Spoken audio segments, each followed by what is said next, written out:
Hola, estimados estudiantes de nuestra clase de psicofisiología en modalidad virtual. Les saludo, esperando que por lo pronto les esté gustando cómo vamos con el curso y sobre todo que pues les esté agradando también un poco el acompañamiento que les estamos haciendo vía a través de todos estos videos, cápsulas, etcétera. Y espero sobre todo que estén disfrutando su práctica número 1. Sé que esta práctica, bueno, pues es interesante porque hay que entrevistar personas y ya es como empezar a estar un poco más en contacto, digamos, como con nuestros futuros, digamos, clientes, pacientes, usuarios.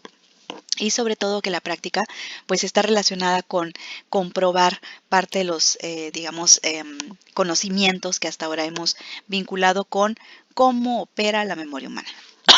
Más adelante, por supuesto, vamos a seguir tratando el tema de aprendizaje, memoria y otros temas que tienen que ver con lo psicofisiológico, pero esta primera práctica me parece que es muy buena porque es retadora, porque es novedosa y sobre todo porque tienen un test muy bonito que tienen que aplicar a partir de las instructivas que hemos dejado por ahí. Así que espero que la estén disfrutando. Por lo pronto vamos a tomar un tema nuevo que está de alguna forma vinculado con el anterior punto que estuvimos revisando sobre los ritmos biológicos. Estas actividades cíclicas, rítmicas que habíamos comentado ya en un punto anterior, dijimos que también una actividad muy importante, digamos casi central para los cronobiólogos, es este ciclo asociado a lo que llamamos el ritmo circadiano de ciclo sueño-vigilia. Así que vamos a tratarlo en esta presentación para ustedes, que representa pues un apoyo más para que ustedes puedan avanzar en el conocimiento de esta temática. Así que pues vamos a abordar de qué trata esto. Todas las personas, colegas, necesitamos dormir. Es una actividad fisiológica, psicofisiológica esencial, tan importante como respirar. Sin embargo, saber de esta conducta es un poco difícil porque como ustedes pueden quizá intuirlo, cuando las personas pasamos del periodo de vigilia a estar dormidos, o sea, esa etapa en la que estamos un poco más como relajados muscularmente, incluso parece que atencionalmente no estamos prestando la misma atención al medio ambiente, eh, pues pareciera que no hay comportamientos, ¿no? Como que de alguna forma nos hemos como alejado del mundo de la interacción con los demás y pareciera que nos resguardamos en una especie de mundo interno, una especie de espacio íntimo y, e incluso parecemos hasta un poco más vulnerables, ¿no? Sin embargo, esta acción que parece que no estamos haciendo nada, en realidad están pasando muchas cosas al interior de nuestro organismo. Y vamos a revisar qué es lo que sucede entonces en este periodo. Vuelvo a repetirles, el dormir es algo tan necesario para ustedes y para cualquier persona como respirar. Por lo tanto, las personas que no ejecutan el proceso del dormir o del dormir y soñar como se esperaría o de acuerdo a sus edades o a sus momentos de neurodesarrollo, podríamos estar hablando entonces de desviaciones también de este proceso. Entonces, lo primero que tendríamos que considerar es cómo se le dice, sueño o dormir. En español, colegas, siempre vamos a tener un poquito de dificultades con estas palabras porque usamos en el castellano o en el español casi indistintamente, casi como sinónimos estas dos palabras y mencionamos tengo sueño cuando en realidad tenemos ganas de ir al proceso de dormir. No es que estemos soñando. El sueño está dentro del proceso de dormir. ¿Ok? El dormir es como toda esta etapa desde el momento que dejamos de estar como directamente en interacción con el ambiente hasta que sucede nuestro despertar. Todo ese momento es el espacio para el dormir. Y dentro del dormir suceden imágenes hipnagógicas o estas especies como de, mm, eh, parecen alucinaciones, ¿ok? O ensoñaciones, pues, suceden en periodos muy determinados de tiempo dentro de todo este tren, digamos, de tiempo que implica estar dormidos. Entonces, en español habitualmente tenemos como las palabras en sinónimos, incluso aquí en esta presentación es posible que sí lo usemos. Y cuando ustedes platican con sus usuarios, clientes, pacientes, sujetos de investigación, generalmente dicen tengo sueño o se me quita el sueño, cuando en realidad estarían hablando del proceso de dormirse. ¿ok? Entonces vamos a entender que, digamos, en lo coloquial, sueño y dormir son lo mismo, pero para fines psicofisiológicos y para fines del estudio de esta temática no son lo mismo, ¿ok? Son condiciones diferenciadas y digamos como las matrushkas rusas, como estas muñequitas rusas bonitas que cuando las destapas o les quitas la parte superior a una de las matrushkas, adentro hay otra matrushka pequeña, ¿verdad? Entonces, el dormir es la matrushka grande y si la destapamos, adentro vamos a encontrar el sueño como si fuese la matrushka más pequeña. Bien, ahora, ¿qué sería entonces o cómo podríamos considerar acercarnos al estudio del dormir o del sueño? Tenemos primero que declarar que para los psicólogos o los psicofisiólogos o los cronobiólogos, pues el dormir es una conducta, de entrada es un comportamiento, solamente que esta conducta es algo diferente. Ya de por sí, cuando percibimos la sensación de querer iniciar perdón, nuestro dormir, buscamos este espacio tranquilo, habitualmente es una cama o un espacio muy personal en el cual nos refugiamos para poder realizar esta conducta. ¿Okay? Y poder estar, digamos, como en un espacio muy resguardado y permanecer en este comportamiento que parece inactivo, al menos muscularmente hablando parece inactivo y también atencionalmente parece que estamos inactivos durante un tiempo bastante amplio, ¿no?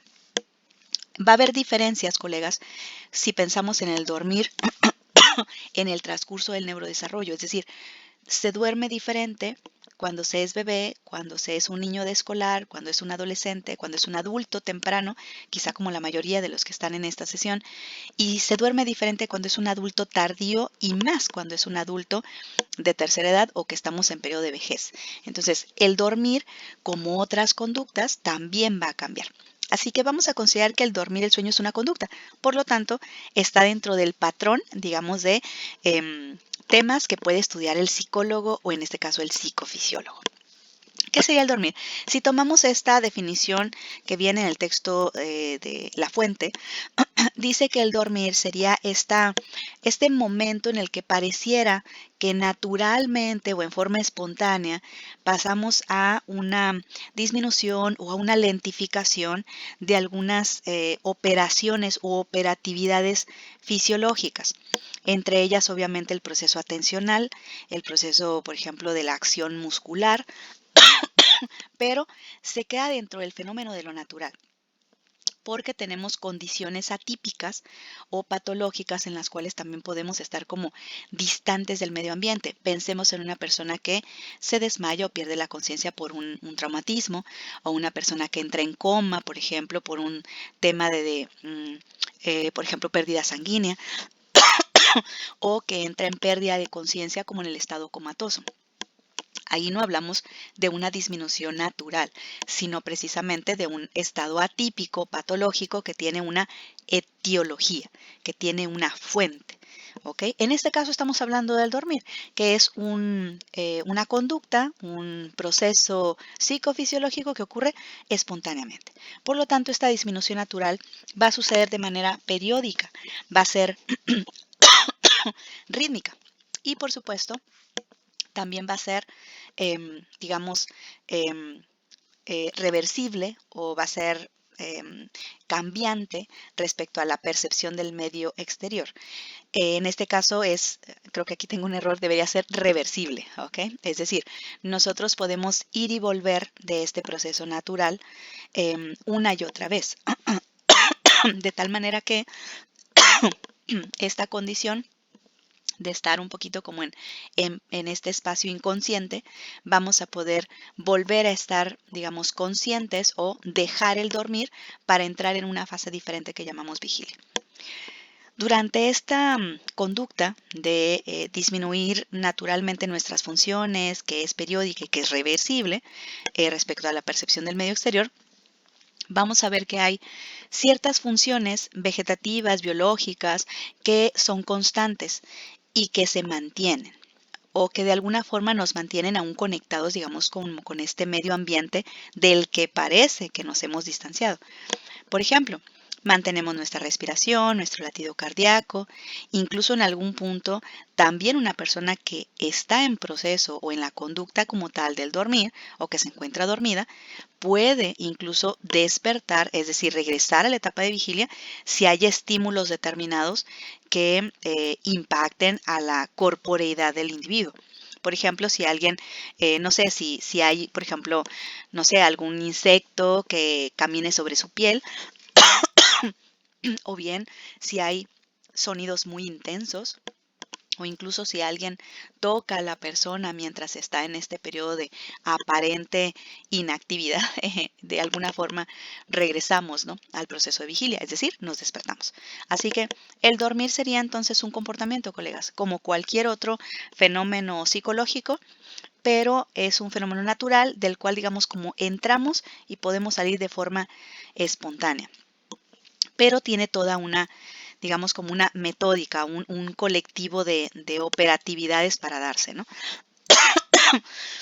Seguramente ustedes han notado de forma humana, digamos, personal o vivencial, que el dormir no es el mismo durante la noche. Es decir, empiezan su dormir de una cierta manera y terminan su dormir de una forma ligeramente diferente. Incluso tal vez algunos de ustedes ha tenido que alterar su dormir por trabajo, por cuestiones de a veces de enfermedad o simplemente porque asisten a un evento social, ¿no? Y no pueden ir a buscar ese espacio, digamos, para poder pasar esas horas de inactividad. Entonces, el dormir durante una noche determinada no es el mismo durante la noche. Esto lo sabemos porque, como les comentaba, a partir de 1929, es decir, a partir de hace muy poco tiempo hacia acá, conocemos cómo funciona el cerebro de las personas que están vivas y que hemos podido utilizar una tecnología llamada electroencefalógrafo en las personas y que nos permite ver como como la reactividad eléctrica de un colectivo de neuronas debajo de el cráneo pueden estar respondiendo y parece que están trabajando durante el proceso del dormir.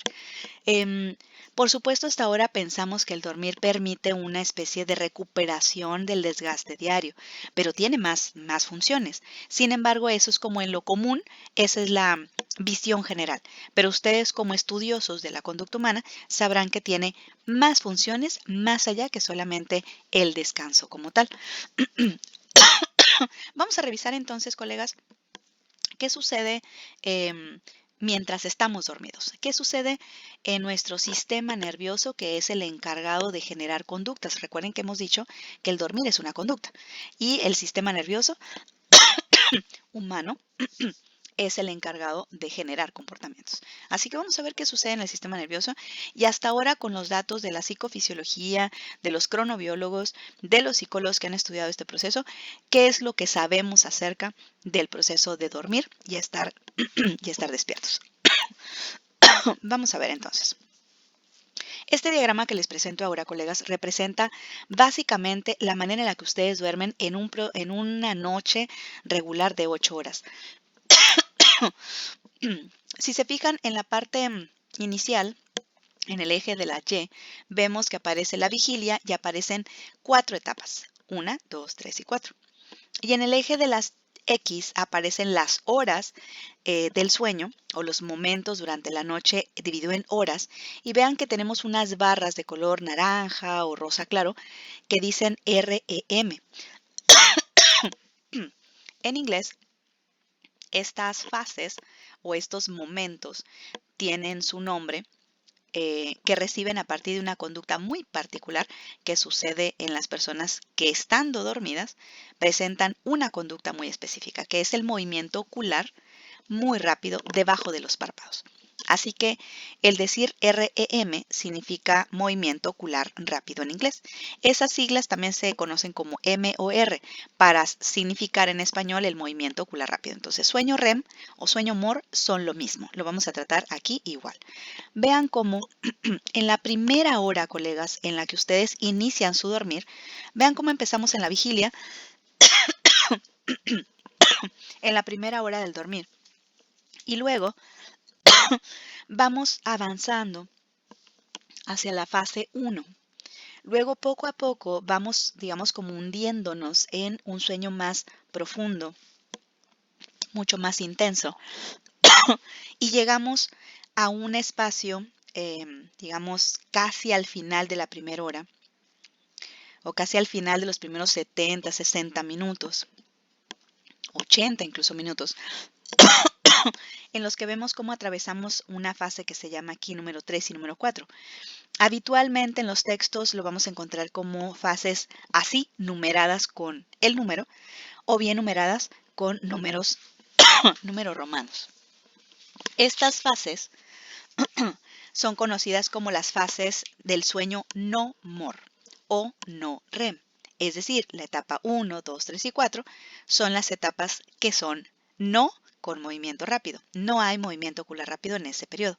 Incluso el movimiento debajo de los párpados es muy lento. Uno lo puede alcanzar a ver incluso con cualquier persona que uno observe durante su dormir.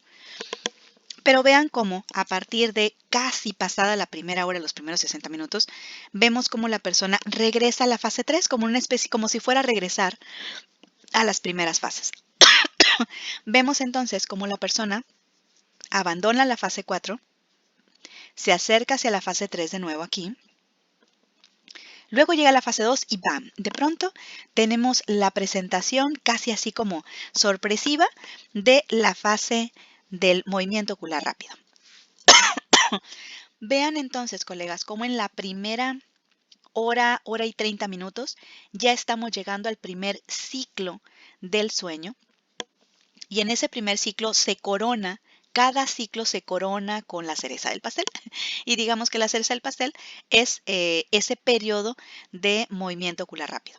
Entonces hay una, digamos, como una especie de sincronía o de intercalación entre las fases 1, 2, 3, 4 y luego un periodo de sueño MOR. Y luego otra vez fases 1, 2, 3, 4 y otra vez MOR. Vean cómo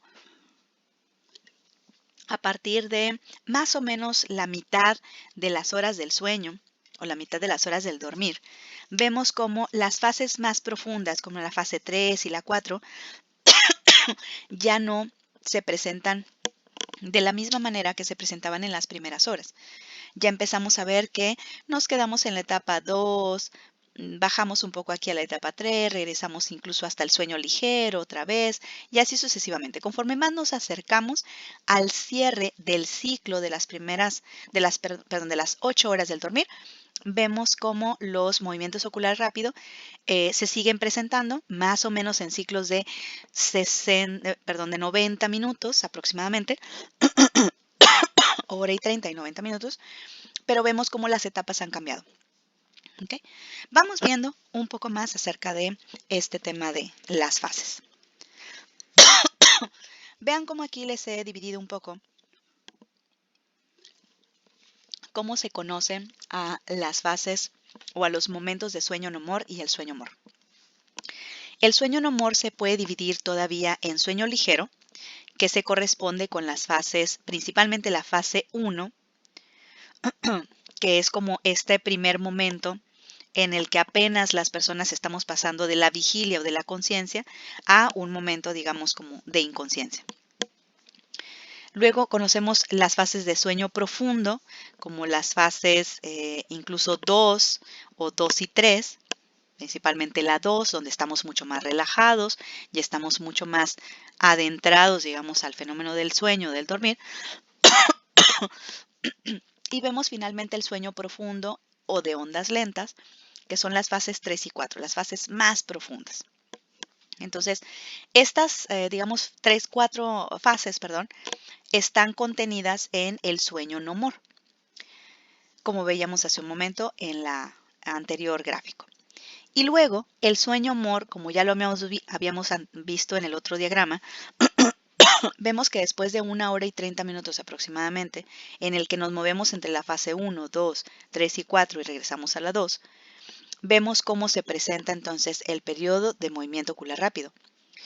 Este tipo de sueño MOR también es conocido como sueño paradójico, es un sinónimo, colegas. Recuérdenlo, por favor. Este sueño paradójico se le denomina así porque los primeros estudiosos que conectaban a las personas al electroencefalógrafo veían que las ondas que se registraban en estas pequeñas líneas que se producen en el electro, cuando se presentan, se parecen mucho a las ondas eléctricas que se manifiestan durante el periodo de vigilia. Así que casi parecía paradójico ver que la persona está totalmente relajada, totalmente en este fenómeno como de inconsciencia, como que no reconoce el medio ambiente, pues, que está en profundo sueño, pero resulta que su registro electroencefalográfico es casi tan similar como si estuviera despierto. Por eso se le llamó paradójico. Vean que durante nuestras vidas, colegas, el dormir no es el mismo. Hay diferentes cantidades de horas que se dedican al dormir y estar despierto. Vean cómo conforme avanzamos desde los primeros días de nacimiento, vean cómo la cantidad de horas del dormir, horas de sueño, van disminuyendo conforme avanzamos hacia por encima de los 50 años, ¿ok? Se vuelven horas cada vez menores, ¿ok? Dedicadas al dormir. E incluso aquí, como ustedes pueden ver en la sección de color blanco, menciona en el centro del gráfico cómo incluso los momentos o los tiempos dedicados al puro sueño MOR, vean cómo van modificándose también con el tiempo. Son bastante más los periodos de sueño MOR, incluso antes de los años, quizá 12 años, por ejemplo, y empiezan a cambiar alrededor más o menos de la adolescencia. Empezamos a ver un cambio interesante entre los 14, 19 años. Vean cómo vamos, digamos, cambiando la cantidad de tiempo que se dedica en minutos, que se dedica precisamente, o en términos de horas, perdón, que se dedica al sueño no more. Vean que también la cantidad de sueño no more o el sueño no, digamos que no pertenece al movimiento ocular rápido, también vamos a tener un cambio y vamos observando cómo va ajustándose conforme también el sueño more va modificándose. Conforme vamos avanzando entonces en la vida, necesitamos menos sueño more. Vean cómo en la etapa del recién nacido y en la etapa quizá preescolar, los primeros, antes de los 3 o 5 años, necesitamos cantidades bastante amplias de horas de sueño more. O hay muchos más tiempos o periodos en los que se presenta el sueño more durante una noche típica. Y también vamos observando cómo a través de los años las cantidades finales de tiempo van cambiando. Habitualmente los bebés necesitan bastantes horas de permanecer dormidos, diferente a lo que vemos finalmente en los periodos de la adultez tardía. Vean cómo en la parte superior aparecen las horas dedicadas al dormir y vemos aproximadamente todavía entre los 10 y los 14 años, vemos que las personas ocupan unas 10 horas, tal vez hasta casi 9. Pero ya una vez que estamos en periodos de adultez, digamos, franca, entre los 19, 30 años o incluso hasta los 45, 50, vamos a ver que permanecemos en un periodo aproximado en promedio entre 7.75 a 7 horas del dormir.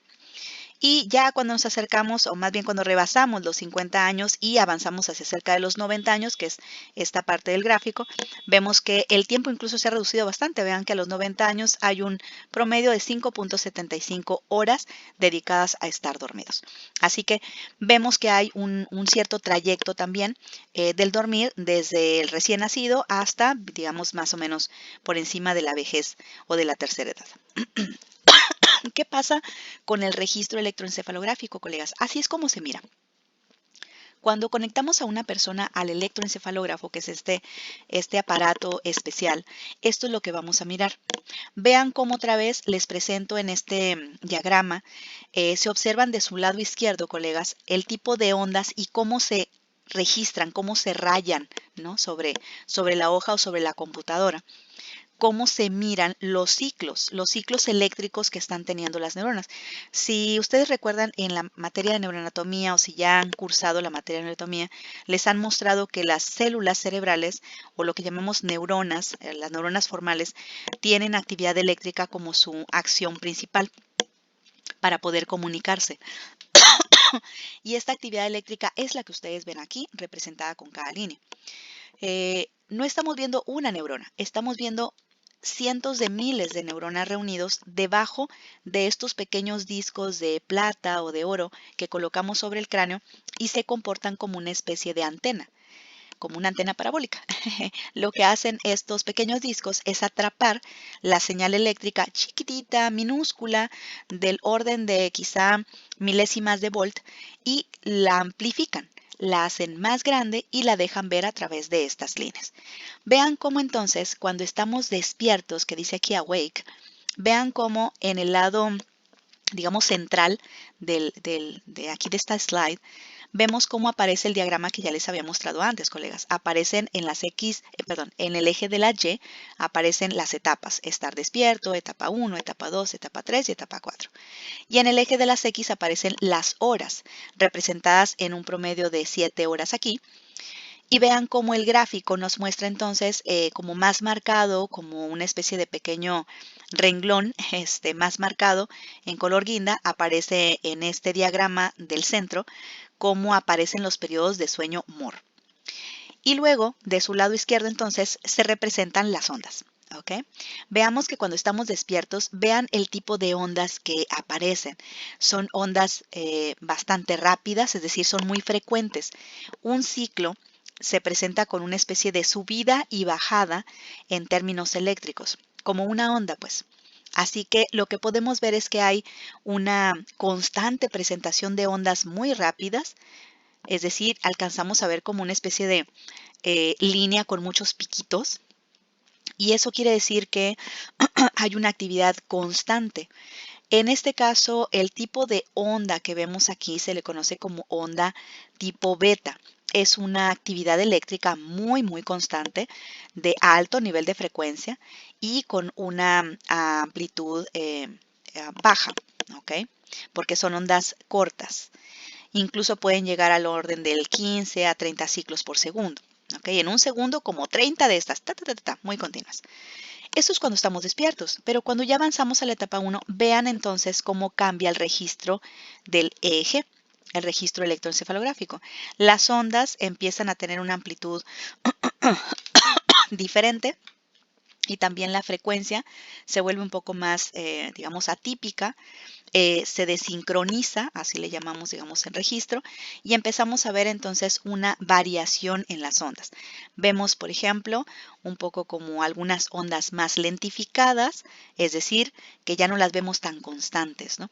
Empezamos a ver un tipo de onda que se conoce como ondas de tipo alfa, y que las vemos mucho más notorias en la etapa 2. En etapa 1 quizá más bien es esta especie de cambio muy notorio de las líneas muy constantes o de los ciclos muy constantes que veíamos en la etapa 1, perdón, en la etapa de la vigilia o de estar despiertos, y vemos como hay un cambio electroencefalográfico importante.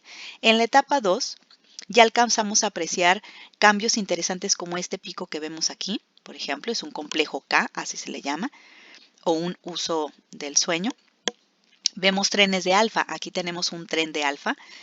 Es como ondas muy constantes y parecen un trenecito, como que están muy seguidas, muy seguidas. Y volvemos a ver de pronto ondas muy lentas, es decir, ondas que se separan mucho entre sí. Ya no las vemos como tan seguidas, tan pegaditas, tan pegaditas. Aquí tenemos entonces ondas alfa, tenemos usos del sueño y tenemos estos complejos K. ¿Okay? Estas ondas como que suben y bajan de manera eléctrica en polaridades, digamos, positiva y negativa. Y luego tenemos en la etapa 3, como ven, un registro muy extraño, como definitivamente ya las ondas no son tan seguidas, no son tan frecuentes, están muy separadas, son de amplitud bastante notoria y su frecuencia es más baja, a diferencia de la frecuencia que veíamos acá arriba, muy frecuentes y amplitud corta. Aquí tenemos amplitudes amplias y frecuencias menores. Y luego en la etapa 4 vemos todavía más amplitud, es decir, la base de los ciclos se ven más separadas, más amplias. Y también vemos que su frecuencia es menor, o sea, en un segundo ocurren menos, pues, ¿sí? Menos ciclos. Vean que entonces se ven las ondas mucho más separadas que lo que veíamos cuando estábamos despiertos. Y finalmente pueden alcanzar a apreciar, colegas, cómo en el registro se ve esta especie como de cambio eléctrico cuando tenemos los espacios de sueño-mor. Estos que veíamos como a la hora 30 minutos o a la hora y media de empezar a estar dormidos, se presenta el primer periodo. Vean cómo el registro es bastante frecuente.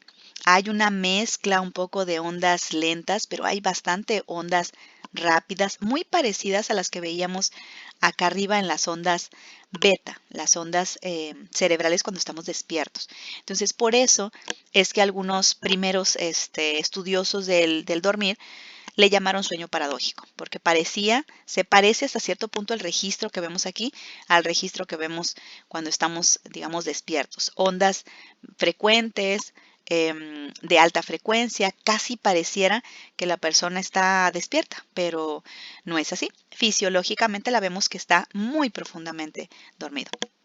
Vean que del lado más derecho de su pantalla, colegas, he puesto que en la fase 1 hay alguna actividad teta que se puede llegar a mezclar con la actividad beta, sobre todo en la primera etapa, que es cuando vemos esta desincronización. Vemos que la persona pasa de estar en vigilia a ya estar un poco más en la sensación de adormilamiento o de somnolencia.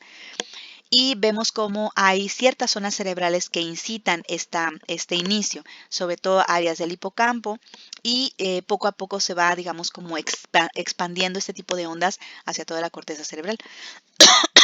Vemos cómo en la fase 2 ya empezamos a tener un tálamo un poco más activo, o permanece activo, y tenemos estos ciclos o estas señales, digamos, del dormir que se llaman usos del sueño, que son de 12 a 14 ciclos por segundo, que veíamos aquí como los trenecitos alfa.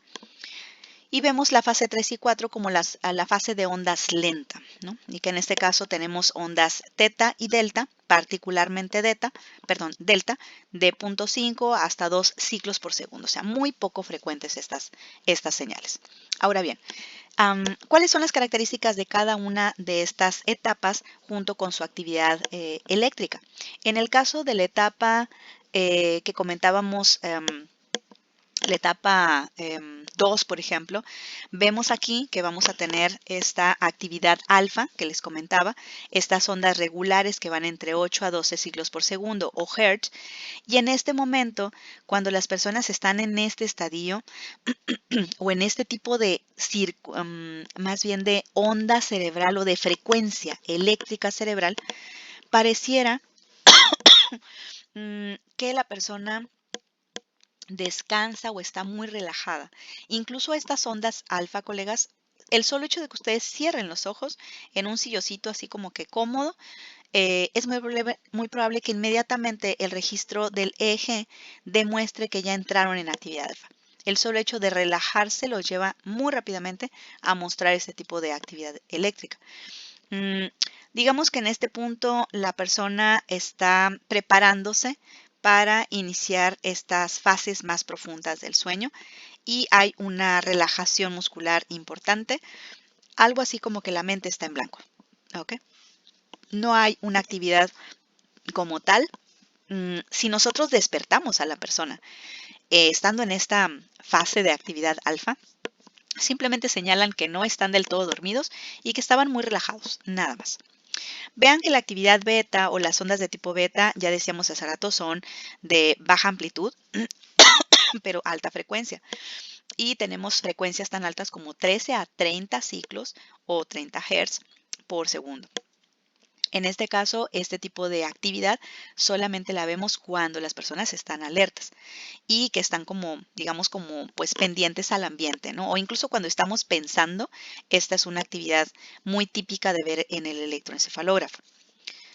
En el caso de la actividad teta y delta, que son las ondas más lentas, vean que pueden estar más o menos presentes dependiendo de la etapa en la que hablamos.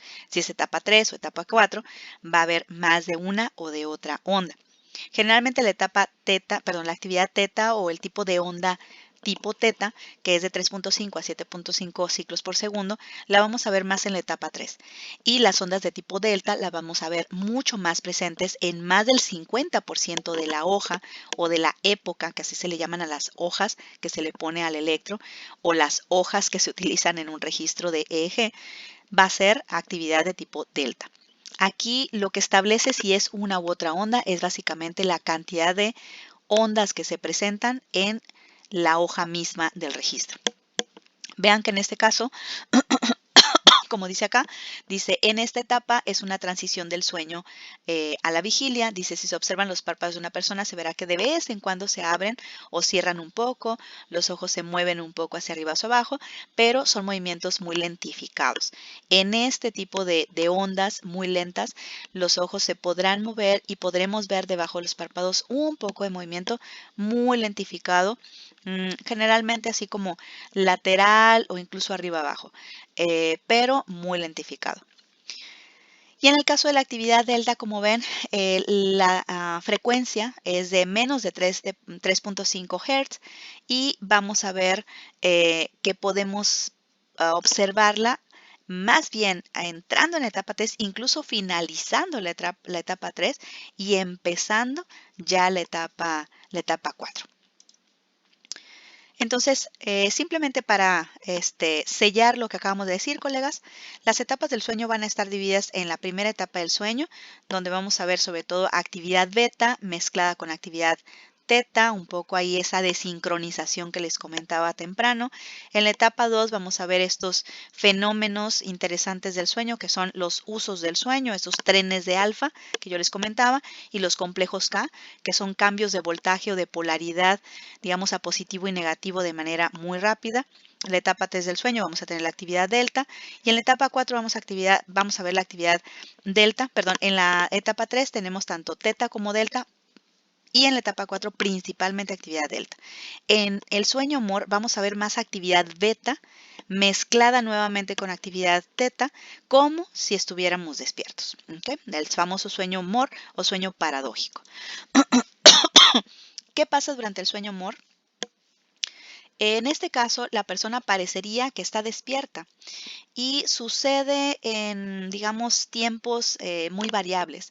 Como se fijaron ustedes en el diagrama que veíamos temprano, es muy posible que veamos que al inicio del dormir los periodos de sueño MOR son un poco más amplios y son más cortos al finalizar. Sin embargo, los periodos en los que se presenta el sueño MOR pueden ser muy variables. Van de el orden de minutos a no más allá de unos 15 a 20 minutos. Realmente no estamos mucho tiempo soñando. Y si se fijan, el sueño es como por cortes. Cada hora y 30 minutos vamos a estar soñando. Por eso es muy probable que por las mañanas, cuando ustedes despiertan y tratan de recordar su sueño, no pueden recordarlo como con lógica, sino tratan de unirlo ustedes dándole una especie de secuencia, pero en realidad siempre estuvieron soñando como porciones diferentes en diferentes momentos de la noche. Por eso es que el sueño también no tiene como mucho sentido.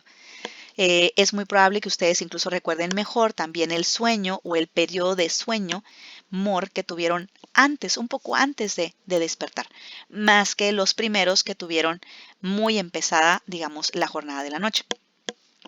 Vean que como dice acá, durante el sueño MOR, la persona parece estar alerta y atento de acuerdo a ese electro. Puede ser difícil despertarlo, pero un estímulo muy intenso, por ejemplo, como oír tu nombre, puede hacer despertar a las personas. Realmente despertar a las personas en este periodo puede ser difícil. Uno tiene que moverlas mucho o hacer muchos esfuerzos para que la persona realmente salga del periodo de MOR. Los periodos van a durar más o menos, o se presentan más bien en ciclos de hora y 30 minutos, o sea, 90 minutos en total. Así que en una noche más o menos nos vamos a aventar como unos 5 ciclos de sueño MOR. Por eso es que en la mañana intentamos unir el sueño, pero en realidad fueron varios momentos. Durante el sueño MOR, como dice acá, las personas están, digamos, como paralizadas. La mayoría de las neuronas motoras espinales y craneales se inhiben, es decir, no actuamos nuestro sueño. Imagínense que estuviéramos caminando por ahí en la habitación o en el patio o saliéramos, ¿no?, de nuestra casa estando en esta especie de estado inconsciente. No debemos de hacerlo. Nuestras neuronas a nivel espinal impiden que estemos moviéndonos mientras estamos en periodos de sueño. Pero en este periodo del sueño MOR, colegas, hay una gran cantidad de oxigenación, se trabaja muchísimo a nivel cerebral y hay fenómenos muy, muy interesantes que tienen que ver precisamente con procesos psicológicos, digamos, mayores, ¿no? ¿Qué sucede con los momentos no MOR? Con estos momentos, digamos, de ondas más lentas. Esta actividad, recuerden, está vinculada sobre todo con las ondas más bien de tipo delta y teta. Vean que la etapa 4 es la más profunda del dormir. Hay muchas ondas de tipo lento en este periodo y en este caso sí es muy complicado despertar a la persona. Incluso, como decimos, ¿no?, puede pasar una locomotora, el tren, el ferrocarril, y no nos despertamos. En este caso es muy posible que veamos que la persona, por más que la movamos, realmente va a ser difícil. E incluso si logramos despertarla, es posible que la persona no logre como conectar rápidamente las ideas.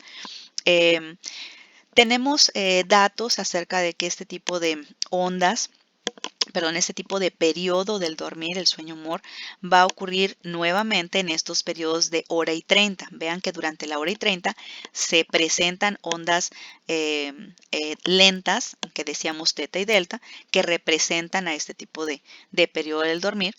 Y vamos a ver una alternancia, ¿no?, entre el sueño MOR y no MOR constantemente. Así que siempre vamos a ver esta especie de secuencia. ¿Cuáles son las características centrales? Otra vez solamente como para sellar lo que estamos viendo, colegas. En el caso del sueño, el sueño que llamamos MOR o de movimiento ocular rápido, vemos esta desincronización del electro, vemos que no hay movimiento o es prácticamente nulo el movimiento, hay movimientos oculares rápidos debajo de los párpados, puede haber incluso erecciones peneales o peneanas y también tenemos secreciones vaginales, es decir, aunque no estemos soñando con ninguna imagen hipnagógica de orden sexual, se presentan estas condiciones, colegas. Y por supuesto, la acción quizá más representativa que ya traemos a la vigilia y que sabemos que estuvimos dormidos es porque soñamos.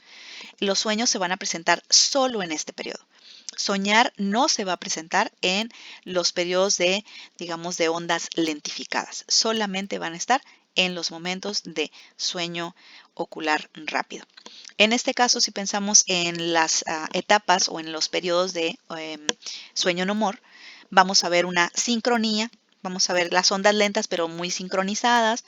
Vamos a ver que incluso sí puede haber un poquito como estos movimientos como saltarines, le llamamos mioclonías musculares. Vamos a ver que casi no hay movimiento ocular o es muy lentificado, alcanzamos a apreciarlo debajo de los párpados. No hay esta actividad en genitales que sí vemos en sueño MOR.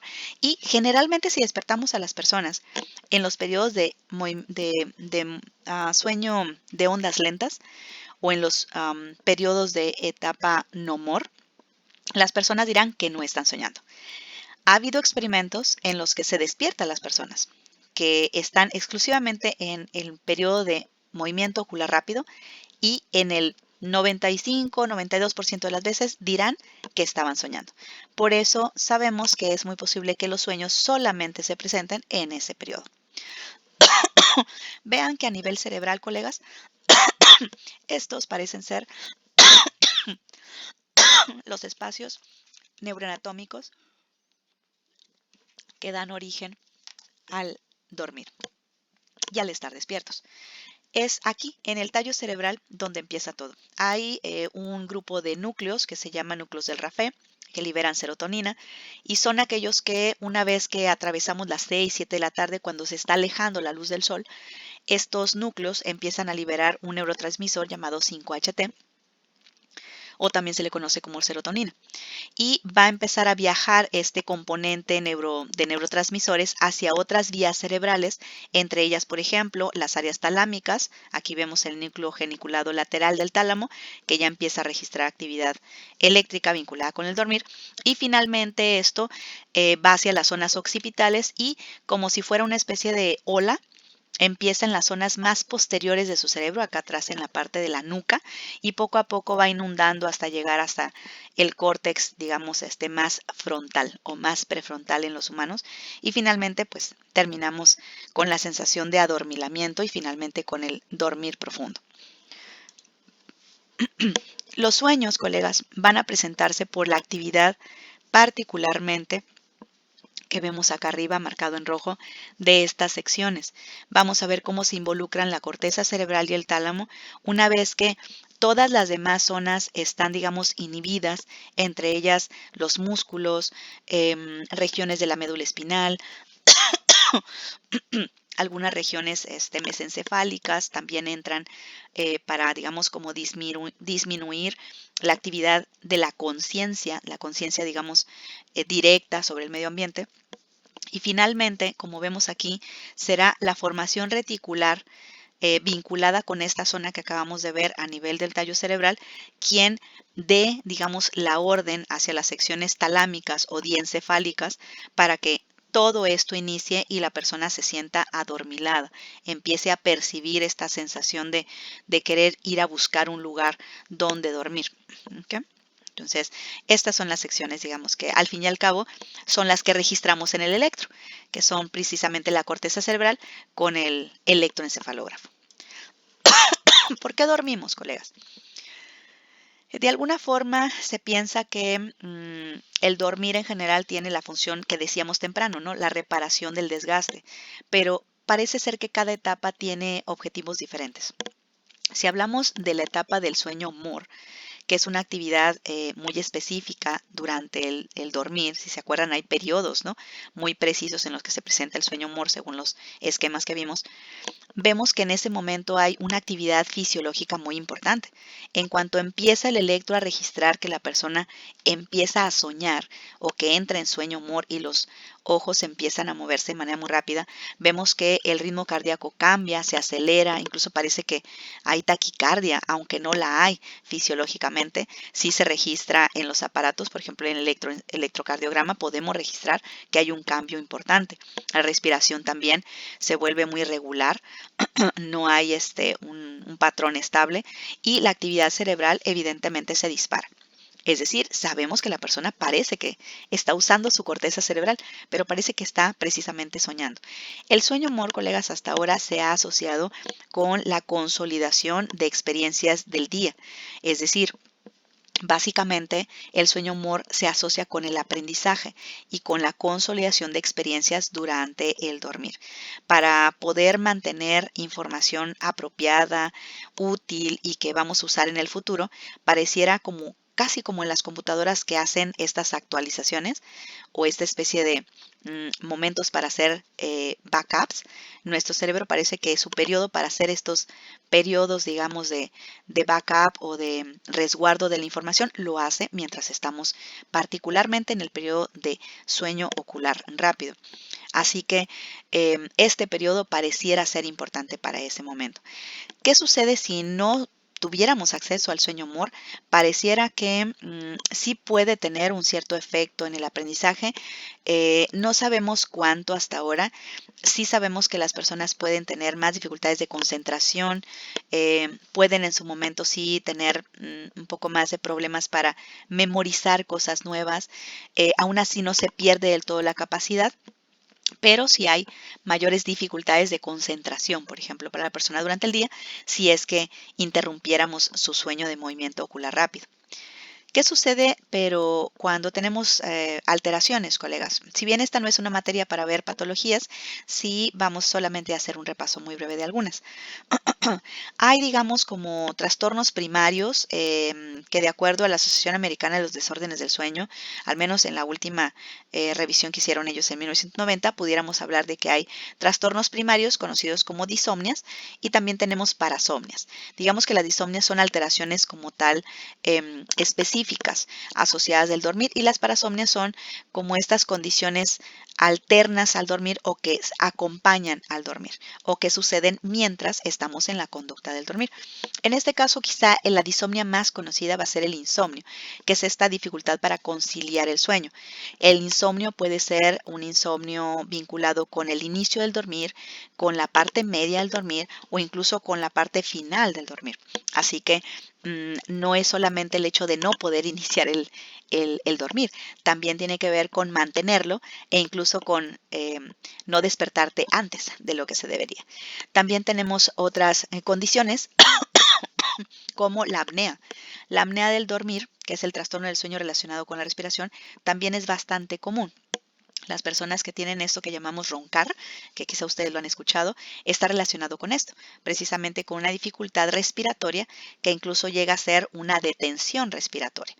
Y hay personas que incluso pueden pasar por un trastorno del ritmo circadiano, colegas, en donde incluso la temporada del año puede afectar a la persona para no iniciar su dormir.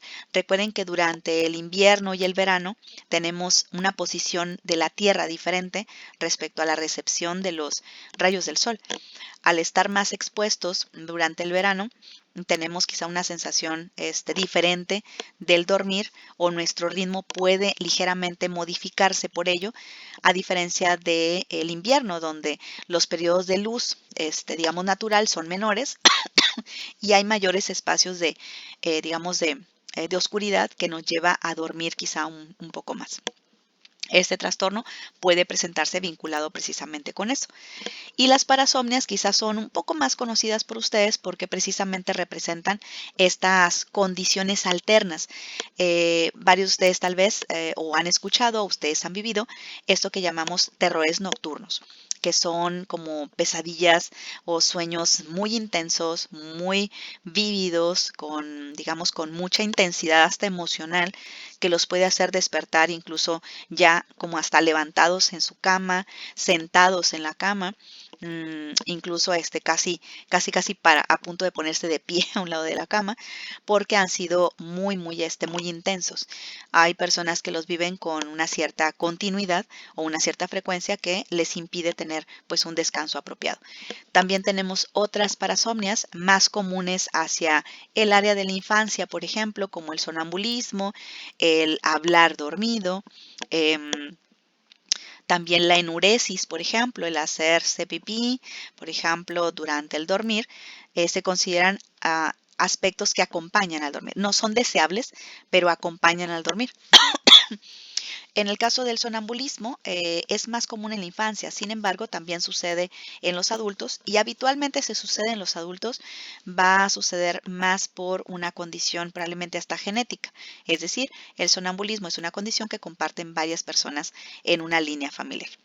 En el caso del sonambulismo en los niños, se espera que en algún momento, conforme avanzan a la adolescencia, habitualmente superan esta etapa y, digamos, el dormir se vuelve un poco más controlado por el sistema nervioso y no hay esta falla de desconexión con la sección espinal. Les recuerdo que hace un momento hablábamos precisamente que los circuitos cerebrales se encargan de desconectar las partes motoras de nuestro cuerpo para no estar actuando el sueño o cuando soñamos, no es peligroso. Pero hay individuos en los cuales por una falla genética, se va a presentar por familias y vamos a ver entonces que las personas se levantan mientras están en esta aparente inconsciencia, si logran tener comportamientos motores de incluso cocinar, limpiar o incluso ha habido casos de individuos, bien documentados los casos, en donde las personas incluso llegan a manejar estando en un estado de estar dormidos. Y finalmente también tenemos esta otra condición que ustedes a lo mejor conocen como, lo conocemos en México como se subió el muerto a la persona, ¿no? esta sensación de parálisis mientras estás dormido y que se conoce como parasomnia no especificada, que en este caso la parálisis del sueño entra en esto. Esto es porque en el momento en el que se termina casi siempre el último periodo, la última sección del dormir o ya cuando están a punto de despertar, es también posible que se presente al inicio, pero es más común al final del dormir. La sensación es que ya estamos despiertos o alertas cognitivamente, pero muscularmente nuestro cuerpo no responde. La sensación primera que la mayoría de los pacientes señalan es que perciben como si estuvieran muertos o piensan que han muerto.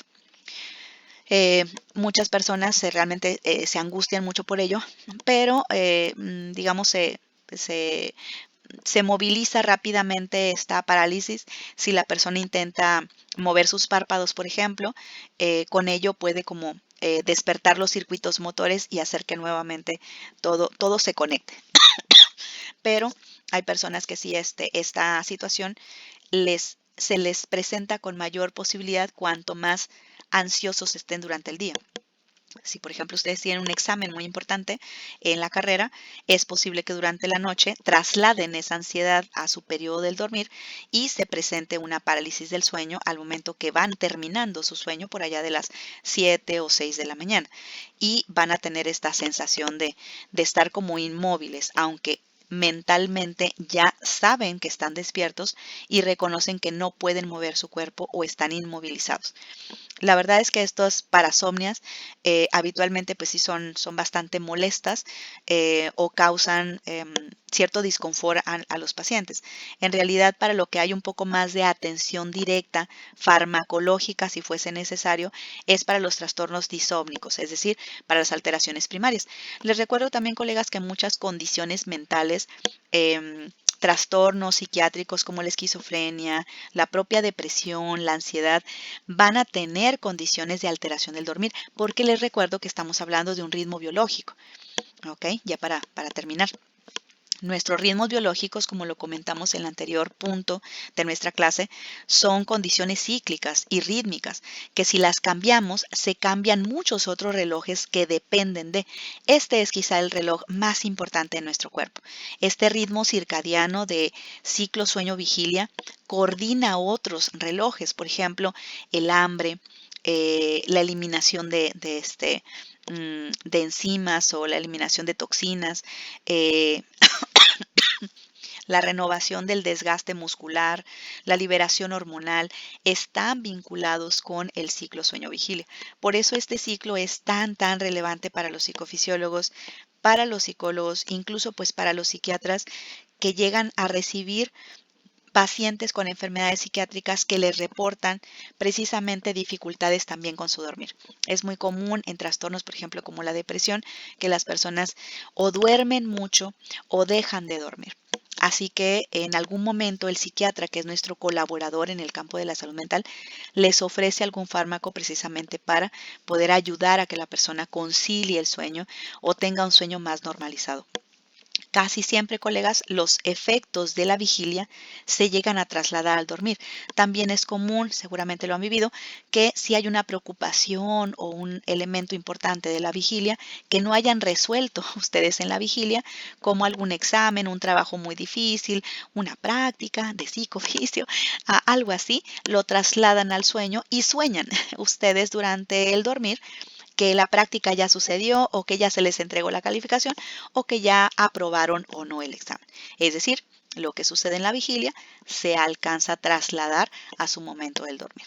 Por eso esta importancia, colegas, que tenemos los psicólogos de estudiar el dormir, a entenderlo mejor, porque muchas veces en nuestra práctica con los usuarios, los pacientes o los sujetos de investigación, vamos a ver cómo estos dos fenómenos, la vigilia y el sueño, están altamente involucrados para que la persona sienta un bienestar determinado. Ojalá y este tema les haya gustado. Sé que tratamos un poco ampliamente este tema, pero espero que acompañe esto a las lecturas que ustedes han tenido. Y bueno, pues que sigamos en este camino de nuestra materia en modalidad virtual. Nos vemos en el siguiente punto.